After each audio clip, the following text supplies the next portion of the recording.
Next gen நேயர்கள் அனைவருக்கும் இனிய நல்வாழ்த்துக்கள். எல்லோரும் நன்றாக இருப்பீர்கள்.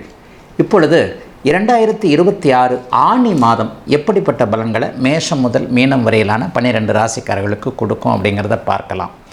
ஆனி மாதத்தில் என்னங்க ஒரு முக்கியமான நிகழ்வு, மாதத்தின் கதாநாயகன் சூரியன் அப்படியே மிதுன வீட்டில் இருக்கிறார்.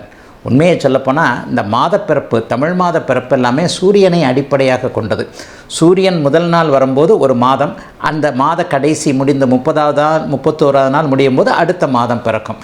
அப்போ ஆனி மாதத்தில் எப்போதுமே சூரியன் காலபுருஷனுடைய 3வது வீடு என்று சொல்லப்படக்கூடிய மிதுன வீட்டிற்கு வருவார். அப்போ அந்த மிதுன வீட்டில் அவர் உங்களுடைய ராசிக்கு எத்தனையாவது வீட்டில் வருகிறார் என்பதை பொறுத்து இந்த மாத பலன்கள் கண்டிப்பாக நடக்கும்.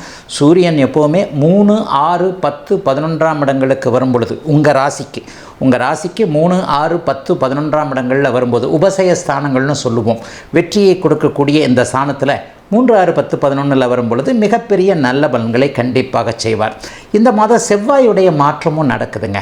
ஆனி மாதம் 10ஆம் தேதிக்கு பிறகு பார்த்திங்கன்னா செவ்வாய் தற்போது இருக்கக்கூடிய ஆட்சி வீட்டிலிருந்து சுபத்துவ வீடு, சுபருடைய வீடுன்னு சொல்லப்படக்கூடிய 2ஆம் வீடான ரிஷப வீட்டிற்கு அவர் மாறுகிறார். மேஷத்திலிருந்து ரிஷபத்திற்கு மாறுகிறார். மிக முக்கியமான நிகழ்ச்சி என்னங்க, சமீபத்தில் தான் குரு பயிற்சி நடந்தது. உச்சகுரு பகவான் அப்படியே கடகத்தில் வலுவாக இருக்கிறார். கூடவே அவர் கூட சுக்கிரன் இருப்பதும் மிகப்பெரிய யோகமான அமைப்பு.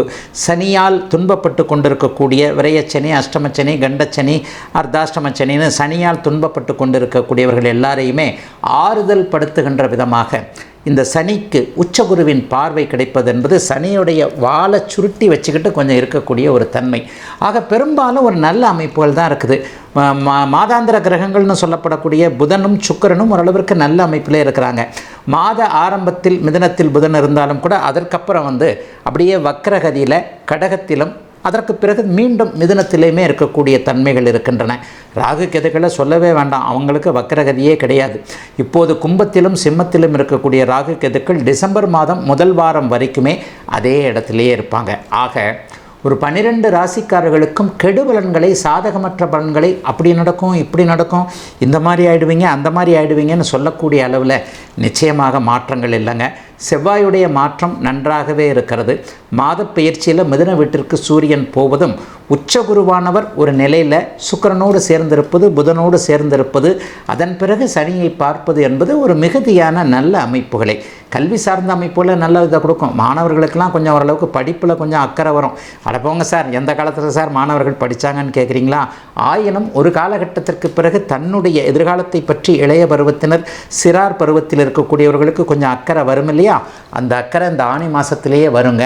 போட்டிகளில் வெற்றி பெறக்கூடிய அமைப்பு இளைஞர்கள் எல்லாருக்குமே இருக்குது. ஆகவே எதிலும் கூடுதல் நிறைவை தருகின்ற மாதமாகவே அமைந்திருக்குதுங்க இந்த ஆவணி மாதம். மிகப்பெரிய சாதகமான அமைப்புள்ள கிரகங்கள் இருக்கிறனால பெரிய நன்மைகள் இருக்குங்க. இப்போது தனித்தனியாக மேஷராசியிலிருந்து மீனராசி வரைக்கும் 12 ராசிக்காரர்களுக்கு இந்த ஆனி மாதம் எப்படிப்பட்ட பலன்களை தரும் அப்படிங்கிறத பார்த்துடலாங்க. மீனராசிக்காரர்களுக்கு ராசிநாதன் உச்சத்தில் இருக்கிறார். 5ஆம் இடத்துல குரு சுக்கிரன் இருக்கிறாங்க. அதிர்ஷ்டஸ்தானத்தில் 2 சுபகிரகங்கள் இருக்கிறது என்பது முயற்சிகளையும் தாண்டி அதிர்ஷ்டம் என்பது இப்போது உங்களுக்கு இருக்குது அப்படிங்கிறத காட்டுது. உத்திரட்டாதி நட்சத்திரக்காரர்கள் ஒரு வருஷமாக நல்லா இல்லாமல் இருந்து இப்போ ஒரு 10-20 நாளாக நல்லா இருக்க ஆரம்பிச்சிட்டிங்க. ரேவதி நட்சத்திரக்காரர்கள் குறிப்பாக 1ஆம் பாதங்காரர்களுக்கு இப்போ அப்படியே கிரிகிரி ஆரம்பிக்கும். கிரிகிரினா என்னன்னு தெரியுமில்ல, லேசாக குத்துதே கொடையுதேன்ற மாதிரி ஒன்று சொல்லுவாங்கள்ல, இந்த மாதிரி லேசாக ரேவதி நட்சத்திரக்காரர்கள் 1ஆம் பாதம். நீங்கள் தான் மீனராசின்னு இல்லை, மீனராசிக்காரர்களுக்கு அப்பாவாக அம்மாவாக இருக்கக்கூடியவர்கள், குடும்ப உறுப்பினராக இருக்கக்கூடியவர்களுக்கே கொஞ்சம் நெகட்டிவான அமைப்புகள் கண்டிப்பாக இருக்கும். அவர்கள் இளைஞர்களாக இருக்கின்ற பட்சத்தில் 40-50 வயது தாண்டிய மீனராசிக்காரர்களுக்கு இந்த பலன்லாம் நடக்காது. உங்களுக்கு செகண்ட் ரவுண்டாக தான் 7.5 சனி நடந்துக்கிட்டு இருக்கு.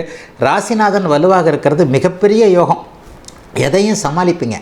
நடக்கிற கெடுதல் நடக்கத்தான் செய்யும், நடக்கிற ஏமாற்றம் இருக்கத்தான் செய்யும், நடக்கிற தோல்வி இருக்கத்தான் செய்யும். தோல்வியும் ஏமாற்றமும் இருந்தால் தான் வாழ்க்கை நல்லாயிருக்கும். கெட்டது என்னன்னு தெரிஞ்சுக்கிட்டா தான் நல்லதை நீங்கள் இன்ட்ரெஸ்ட்டாக அனுபவிக்க முடியும். இதுதான் உண்மையிலேயே வாழ்க்கை தத்துவம்.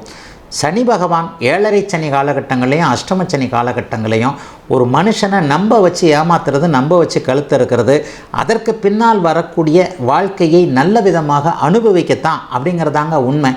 ஆக ஜென்மச்சனியின் ஆதிக்கத்தில் இருக்கக்கூடிய 20-30 வயதுகளில் இருக்கக்கூடிய இளைய பருவத்தினருக்கு இப்போது என்னுடைய பேச்சு கசக்கம், அடப்போயா நாங்களே நொந்து கிந்து செத்து சுண்ணாம்பா கிடக்கிறோம், இவர் வேற தத்துவம் பேசிக்கிட்டு இருக்கிறார் அப்படின்னு தோணும்.